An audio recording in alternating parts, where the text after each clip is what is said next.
గుంటూరు మండలం బాపట్ల జిల్లా వారి చెత్త 300 అడుగుల దూరాన్ని 1 నిమిషంలో పూర్తి చేసుకున్నాయి.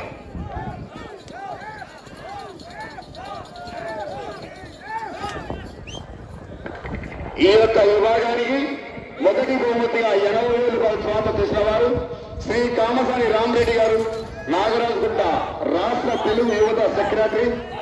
రెండవ బహుమతి 60,000 రూపాయలు ఎం ప్రభాకర్ రెడ్డి, మేనేజర్ ఎస్సీ తాకట్టు సేవలు మార్కెట్. మూడవ బహుమతి 40,000 రూపాయలు పదవాల కొద్దిరెడ్డి గారు, కొత్తపల్లి ఆర్కెట్ చేసుకుంటూ